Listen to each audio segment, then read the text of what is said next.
Kind words. I must first thank Jaipuriya Institute management for inviting me, and Shivaji, thank you very much for giving me an opportunity. I must thank the director, Dr. Thakur, for his perseverance to provoke me to be here. Thank you very much for provoking me.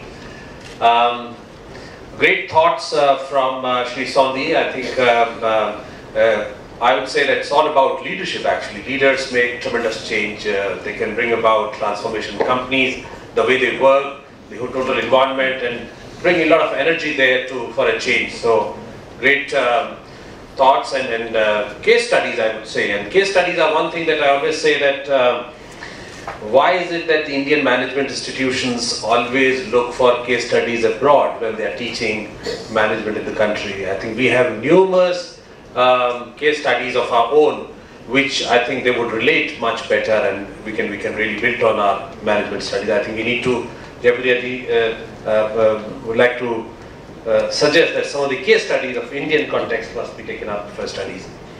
So I was talking to Mr. Jaipuriya that you got the right person with Dr. Rao there.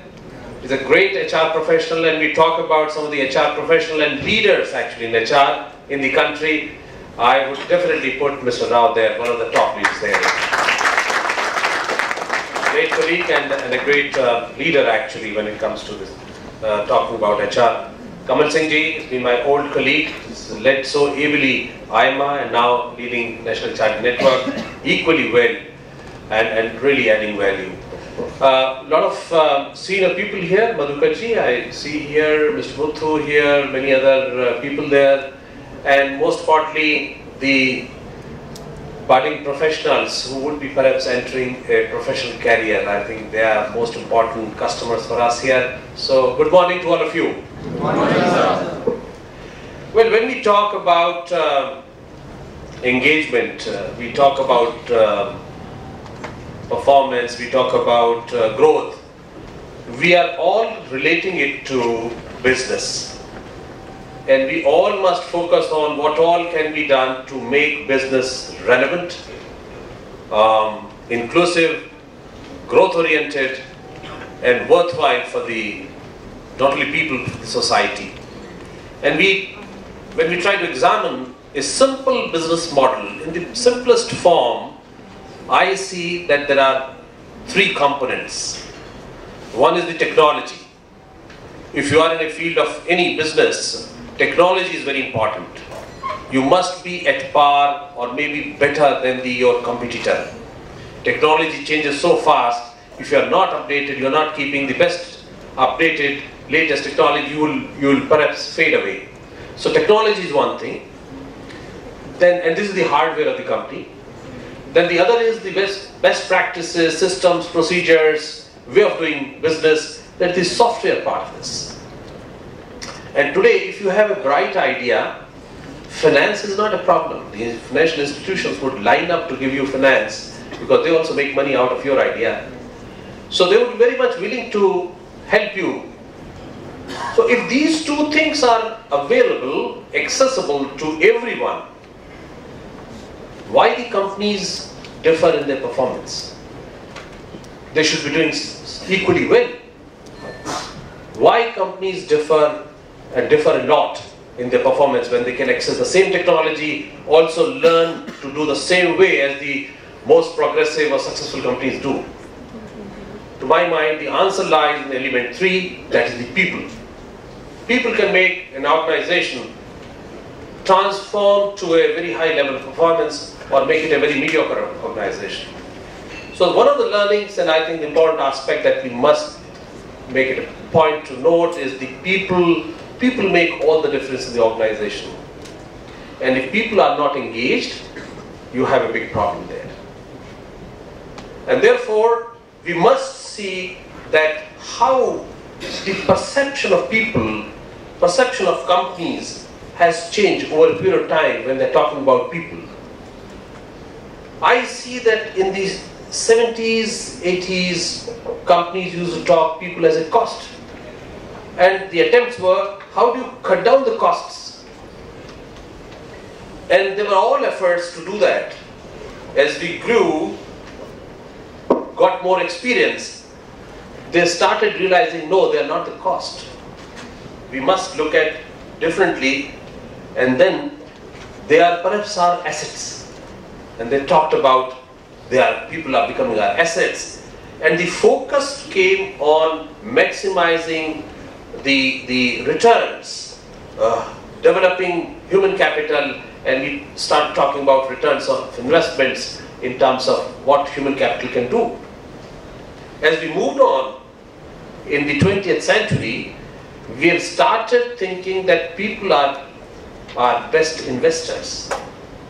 Total change. And the focus has come on how do you engage them? How do you provoke them to come out with that discretionary effort? And how do you define discretionary effort? In different ways we can do that. But simply done, a person comes 10 to 5, works, does a good job and goes back. Is a good worker. But how a person actually contributes 10 to 5 and maybe stays beyond and does something extra is that discretionary effort of that individual. How do you create that environment, practices, work culture that people start going beyond the normal delivery of their usual, as we call it in our HR parlance, KRA, KPIs and all, and deliverables, but go beyond that? That's the challenge, and that's how the engagement comes in. And that kind of discretionary efforts is one thing that brings in the real competitive environment for your company to be able to outperform your competitors. So therefore, it's very important that we focus on people, try to develop them, and see through people how we can be more competitive, growth-oriented, developing and outperform our competitors. That's the entire thing. I do have some presentation, but I'll take selectively few slides to just put my point to you.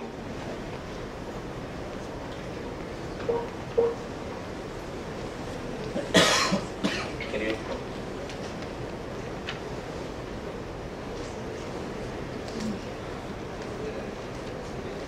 Okay. What is engagement actually? If I ask you, don't go by the presentation, there are many things which may not be relevant to you right now, but I'll ask my youngsters, anyone, what do you mean by engagement actually? What it comes to your mind when you talk about engagement? Yes, please. Involvement. Involvement, yes. The commitment towards the work. Commitment. Yes, please. Connectivity. Connectivity. Yes. Building relation. Building relations. Anyone more? Networking, sir. Networking. All these things, if you see, are all positive aspects of a human nature, human character. So all these things, if you see, actually make the definition, and these are all behavioral things that are depicted in a human nature, human character.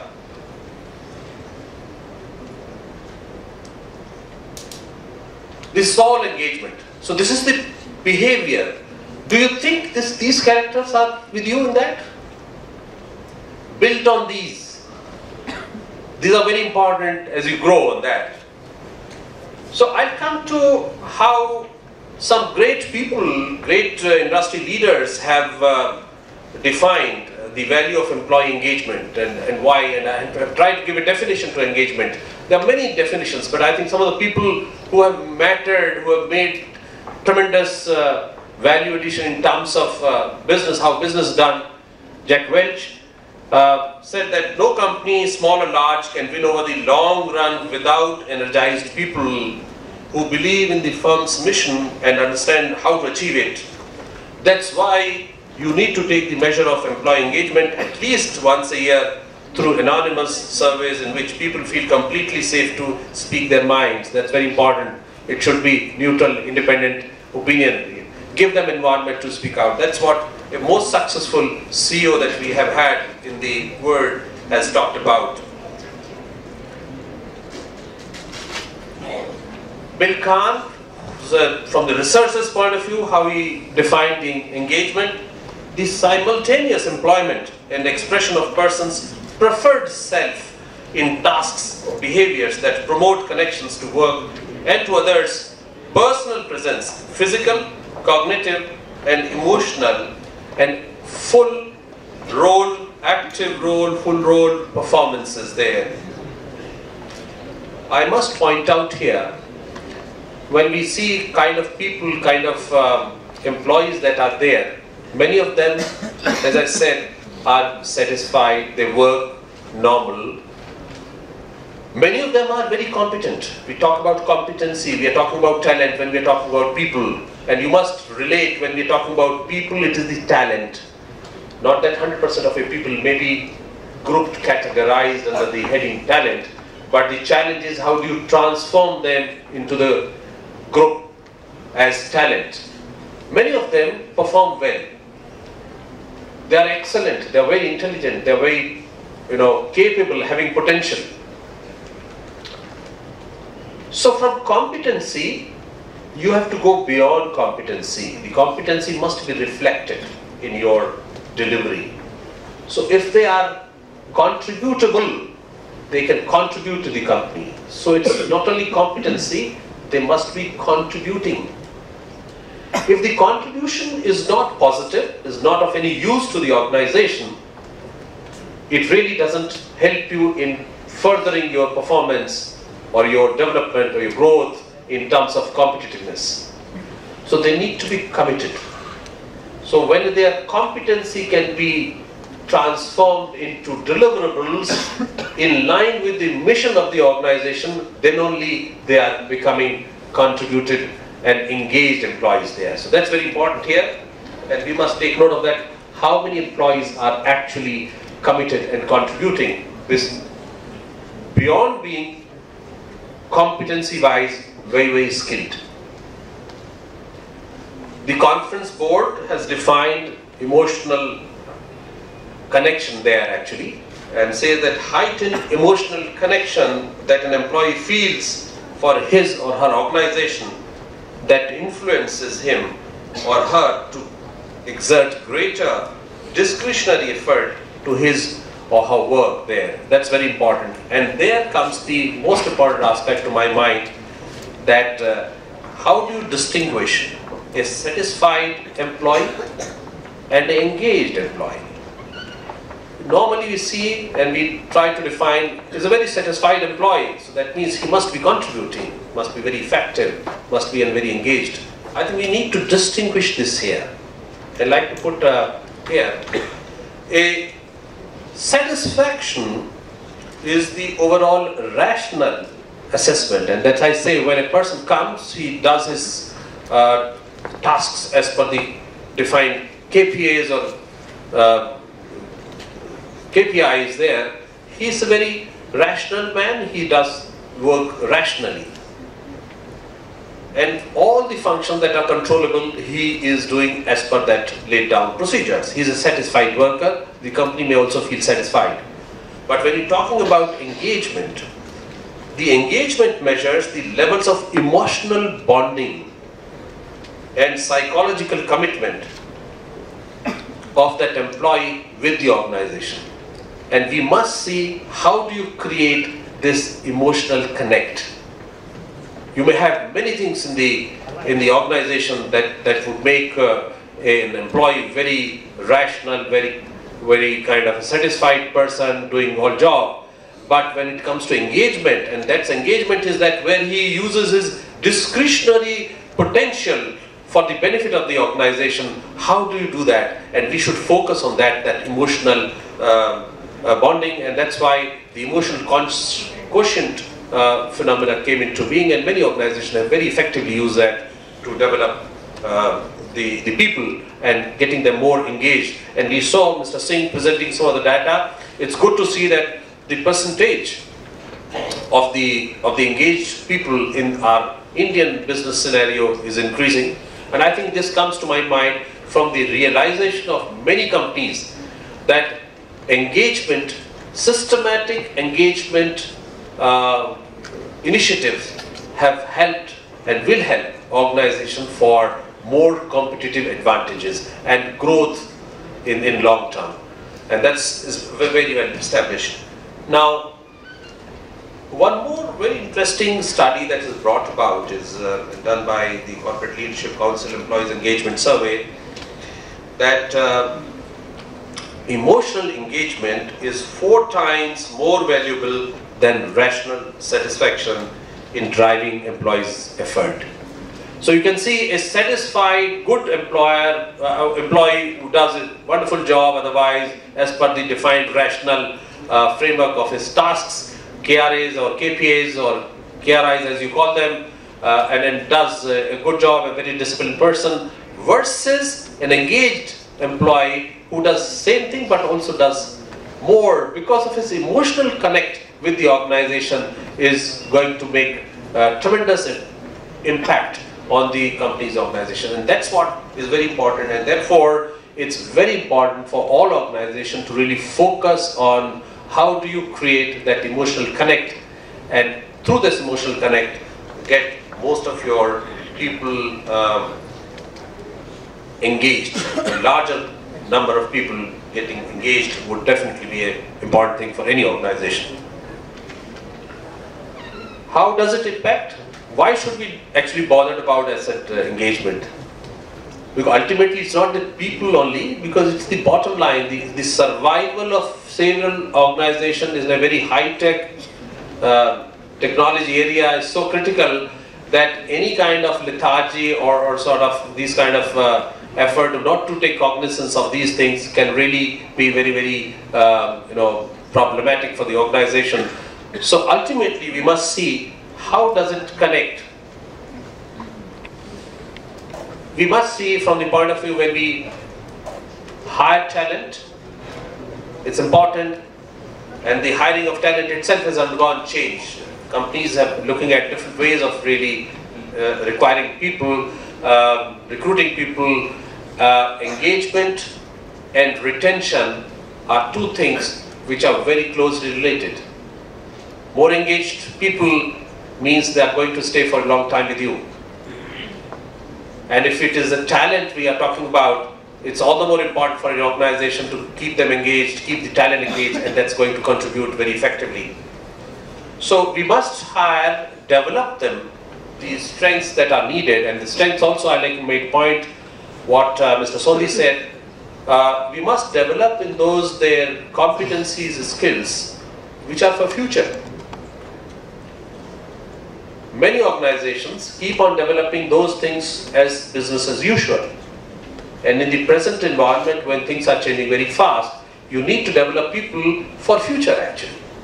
5 years, 10 years from now, good organizations actually, when the business is going well, when others become complacent, they start focusing on people development, on competence skills for future 10 years from now, and therefore they stay ahead of others. So develop people, develop great managers, develop through great managers, and very importantly pointed out in the survey of Mr. Kamal Singh also, the concept of my manager. Engaged people always talk about ownership, my manager.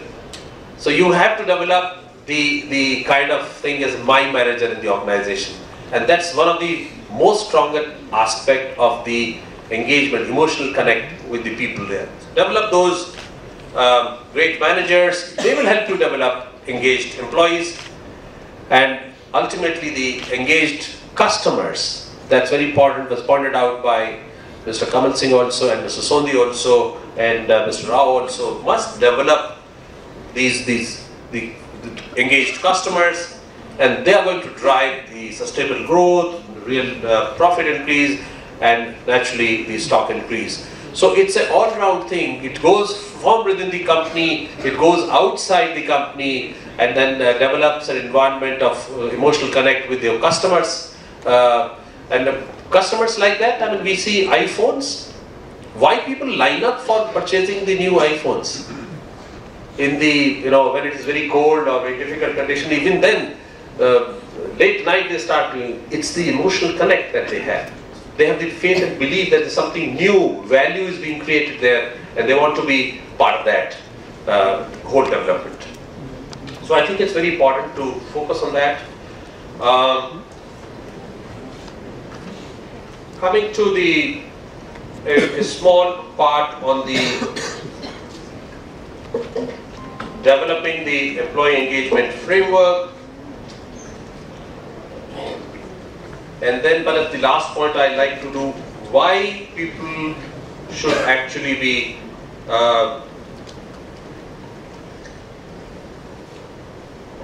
willing to get connected. What is it for people? Why should they come, for example, first to your company itself? Why should they come and engage and do extra discretionary effort if they are all right with whatever the salary, payments, benefits they get? One of the areas of critical nature that has been pointed out in the National HRD Network survey and with Deloitte, very recently, 2014, one area of critical globally has been pointed out as how to engage and retain talent. So from that point of view, why a person should come to your organization? If he has or she has 5 other options, what do you need to do to attract that talent? So the question I'll put it is, how the companies are changing themselves to become magnet for the talent. What you do that you attract people more than the other organizations. So I think you need to look at your policies, your systems, your way of doing, your culture, most importantly, so that it becomes attractive to people to come there. Once they are there, I think it's very important that they would look for some core needs of the employee. And that's the last point I'd like to make mention here. I'll leave the presentation here to all of you. Please go through that. Maybe some thoughts for you would be interesting and for value addition. But to my mind, some of the studies that have been done, what an employee looks for in an organization. And I'd like to point out there are 4 things to my mind that an employee would look for getting emotionally connected. The first thing is employee's own physical renewal. That would mean that all your work practices should be sustainable, good practices, and that includes, to my mind, most important thing that I always say is leadership. Leadership can make tremendous change in the organization. So if you have a good leadership, you have good practices, you have maybe healthier, importance on health, healthier employees would be more contributing, would be willing to stay more, but in a healthier environment. So you create a healthier environment, that's the physical renewal part of the organization. Each employee would look for that kind of physical renewal. And it's a constant changing for improvement. I said renewal is not one time kind of thing. So you keep on creating something interest for the employee, he would be interested to stay there, and that's first thing. Number 2, the emotional value. How do you create that trust, belief, openness, transparency, drive them? This is one thing that every employee would look for that emotional connect. If he sees, yes, this is trustworthy, he would say, yes, he's my manager, what he says is correct, I'll go what he says. Also in line with the strategy, a contributing team must be aligned also to the strategy, otherwise they'll be doing something else. And there's a famous leadership story I like to tell you here. There was a place near a sea, an Exurian kind of setup, where a project was given to construct a road to the port. And teams were made, tasks were defined, their KRAs, KPAs were defined, how much road would be sort of made in one day, how much concrete will be made, how much tarmac laying would be done. And the work started and all teams were doing very fine. One fine day, after a couple of weeks and hustle and bustle of the work that was going on, one fellow actually got an idea and he climbed on the tree nearby, and he saw that they're all going in the wrong direction. Work was doing very well, they all got incentives, but in the wrong direction. So he shouted, "Stop, wrong direction." And that's the thing which I point out, that leadership makes all the difference. While the management procedure system may be very good in place, it's the leadership makes this thing, and leadership can create that renewal and that trust and culture in the organization, which enables emotional connect. The third point is focus. Focus on what? You must sort of very clearly define your vision and mission, your strategy. If you're not defined that, the work teams cannot, and if they are not aligned to that, there's confusion. You cannot expect any kind of progress or growth that is competitive if they are not aligned to the business strategy, the clear vision and mission of the organization. That's very important. So every employee would like to ask question, what I'm supposed to do, why, what is the objective, all that must be clarified. And the fourth point, which is also equally important, is the purpose. How do you make each employee feeling valued? How you are making employee know that his contribution is in the entire value chain of the working of the organization is important in that what you call that mala that you have, that these beads are because of his contribution. How do you make an employee feel valued, contributing, and part of the overall organization there? I think this, to my mind, creating that significance, that importance for the employee in the overall working, to my mind, is a single most important aspect that I feel would help creating that emotional connect with the organization. Well, friends, there are many things, there are many theories, many studies, surveys that have been done, but from a simple point of view, I think it's the leadership's responsibility to create a very enabling environment, a trustworthy environment, an environment where you can create an emotional connect with the people. Once that is connected, you would see that this would translate tremendous amount of growth, good work, progress, and then take the organization to much higher levels of performance. It is therefore time for the Indian corporates also to look at that and try to create more engaged workforce in their field. And I'm sure that's the way it is being recognized now. Several HR professional bodies, organizations are helping in trying to make these corporates understand that this is the way forward for a better competitive world, and preparing for the future where if you do not focus on these kind of initiatives, it's very difficult to be in the race. It is a race, as I say, that it's not just to run. Everybody's running. You have to run faster than the other to be in the race, to be competitive. So if the other organizations are taking such initiatives, your organization should also be taking such initiatives to be in the race, to be in the competitive zone. And I'm sure when you join new organizations, keep in mind, keep up your approach to be an engaged professional and help your organization grow further. Thank you very much.